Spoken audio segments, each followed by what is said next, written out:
अक्सर लोग कहते हैं कि बाकी सबके लिए तो जिंदगी बहुत आसान है, बस उनके लिए ही भगवान ने बहुत मुश्किलें बनाई हैं। मजे की बात यह है कि लगभग हर इंसान कभी न कभी ये शिकायत करता मिल जाएगा। जब हम मुश्किल वक्त में होते हैं तब अपनी परेशानियां और दूसरों का सुख देखते हैं, लेकिन जब हम अच्छे वक्त में होते हैं तब इसके लिए उस शक्ति का शुक्रिया अदा नहीं करते जो इस दुनिया को चलाती है। इंसानों की पहली पीढ़ी से ऐसा ही होता आया है। यही एक बात है जो हमने कभी नहीं सीखी। इसी सोच में डूबे हुए पंडित जी अपने बरामदे में बैठे हुए शाम की चाय पी रहे थे। आज सरला जी घर पर नहीं थी, सुबह से अपनी फ्रेंड रीमा जी के घर गई हुई हैं और पंडित जी चाय के साथ उनका इंतजार कर रहे हैं। जब भी पंडित जी सुख और दुख के बारे में सोचते हैं, उन्हें जाने क्यों अपनी स्वर्गीय माँ की याद आ जाती है। माँ जिसे पंडित जी ने हमेशा एक ही रूप में याद किया है, एक शांत और कभी न टूटने वाली मजबूत औरत के रूप में। पंडित जी सोचते हैं कि उनकी माँ ने कभी कोई किताब नहीं पढ़ी, न वो कभी किसी साधु महात्मा से मिली। रामायण और गीता भी घर के बड़े बूढ़े जितना सुना देते उतनी ही सुनी होगी, लेकिन जीवन की जितनी समझ उनकी माँ को थी वो बहुत मुश्किल से लोगों में देखने को मिलती है। उस जमाने में ज्यादातर लोगों की जॉइंट फैमिलीज होती थी। पंडित जी की फैमिली भी एक जॉइंट फैमिली थी और पंडित जी के पापा सबसे बड़े भाई थे, इसीलिए फैमिली की ज्यादा रिस्पॉन्सिबिलिटी उनके ही ऊपर थी। पंडित जी को याद आता है कि कैसे उनकी माँ पूरे परिवार के काम करती थी। उस टाइम में न तो गेहूं पीसने की चक्की होती थी, न घर पे कोई इलेक्ट्रिक गैजेट। सब कुछ अपने हाथों से करना पड़ता था। 4 बजे सुबह माँ जाग जाती और साथ में पंडित जी और उनके भाई शशिभूषण जी को भी जगा देती। हाथ चक्की में गेहूं पीसती माँ अपने दोनों बेटों को पास बिठा लेती और उनसे उनकी पढ़ाई सुनती। बारी बारी से दोनों भाई अपने लेसन्स दोहराते और उन्हें ये करते देख माँ ऐसे एक्टिंग करती जैसे वो उनकी टीचर हैं। हर रोज चाहे कोई भी मौसम हो, ये रूटीन चलता रहता।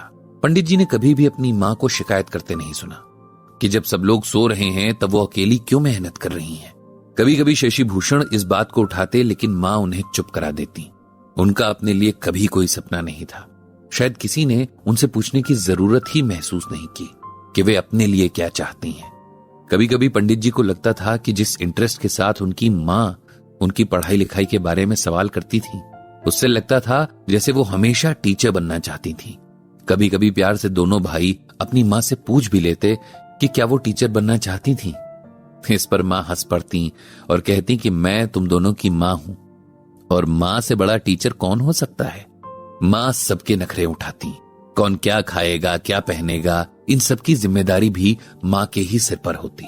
सुबह से शाम तक एक पैर पर खड़ी रहकर माँ पूरे घर में घूमती रहती, लेकिन कभी उनके चेहरे पर कोई शिकन नहीं आई।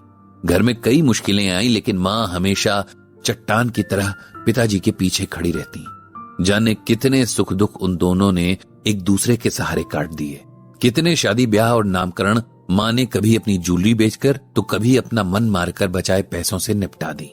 पंडित जी को अच्छे से याद है कि जब उनकी नानी की डेथ हुई थी और वे लोग माँ के साथ ननिहाल गए थे, तब वहां बेतहाशा रोते मामा को माँ ने कैसे समझाया था, कैसे उन्हें कहा था कि उनके इस तरह रोने से नानी की आत्मा को भी शांति नहीं मिलेगी। और ये तब था जबकि नानी और माँ के बीच में बहुत प्यार था। नानी के जाने पर माँ का इस तरह स्ट्रांग बने रहना बहुत इंस्पायरिंग था। जब दादी बीमार पड़ी थी तब माँ ने एक छोटे बच्चे की तरह उनकी देखभाल की। हर वक्त उनके पास बैठी रहती, उनकी हर जरूरत का ख्याल रखती। दादी कभी कभी उन पर चिल्लाती, खाना फेंक देती, लेकिन माँ को मैंने कभी उनसे नाराज होते नहीं देखा। फैमिली में जितने भी मेंबर्स थे वे सब माँ को फॉर ग्रांटेड लेते थे। कभी ये नहीं सोचते कि उनके आराम का टाइम है या जो काम कोई भी कर सकता है वो माँ ही क्यों करे। कभी कभी हम दोनों भाइयों को माँ के सीधेपन से गुस्सा भी आ जाता था, लेकिन माँ हमें हर बार की तरह शांत करा देती थी। सुख और दुख में एक जैसे कैसे बने रहना है ये कोई भी हमारी माँ से सीख सकता था। अफसोस कि जब तक इन बातों की समझ आई बहुत वक्त बीत चुका था। जब गीता ज्ञान को पढ़ा और समझा तब पंडित जी को समझ आया कि ये सब बिना पढ़े भी उनकी माँ इसे जी रही थी। सही मायने में कैसे गीता को अपनी लाइफ में अप्लाई करना है ये सिखा रही थी। पंडित जी को याद है कि कैसे बहुत बूढ़ी और बीमार हो जाने पर भी माँ अपने काम खुद करना पसंद करती थी। कभी भी खाली नहीं बैठती थी। कहती थी कि कर्म करते रहना ही जीना है। जिस दिन कर्म करना रुक जाएगा उस दिन जीवन भी रुक जाएगा। यही सब आगे चलकर पंडित जी ने गीता ज्ञान से सीखा। अपनी मां के बारे में सोचते हुए उन्हें भगवान श्री कृष्ण की गीता में कही ये बात याद आ जाती है। अमानित्वम, अदम्भित्वम, अहिंसा, क्षांतिरार्जवम, आचार्योपासनम, शौचम, स्थैर्यम, आत्मविनिग्रह, इंद्रियार्थेषु वैराग्यम, अनहंकार एव च, जन्म मृत्यु जरा व्याधि दुख दोषानुदर्शनम, असक्तिर अनभिष्वं, पुत्रदार ग्रहादिषु, नित्यम च समचित तत्वम, इष्टानिष्टोपपत्तिषु, मयि चानन्योगेन भक्तिर्व्यभिचारिणी, विविक्त देश सेवित्वम, रतिर्जन संसदे, अध्यात्म ज्ञान नियतत्वम, तत्व ज्ञानार्थ दर्शनम, एतज ज्ञानमिति प्रोक्तम ज्ञानम यदतो अन्यथा।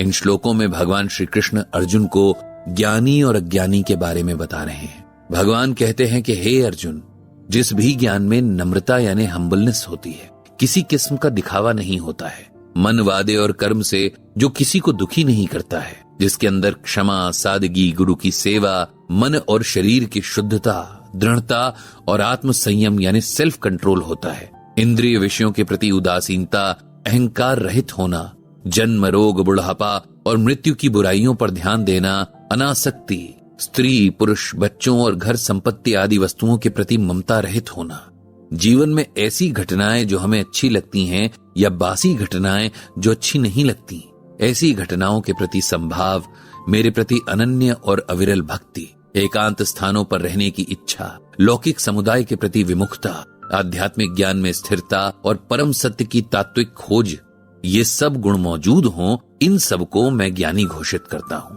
और जिसमें भी ये गुण मौजूद नहीं हैं, मैं उन्हें अज्ञानी कहूंगा। इसे सिंपल वर्ड्स में समझते हैं। यहां भगवान ने कुछ गुण बताए हैं जिनसे ये डिसाइड होता है कि कौन ज्ञानी है और कौन अज्ञानी।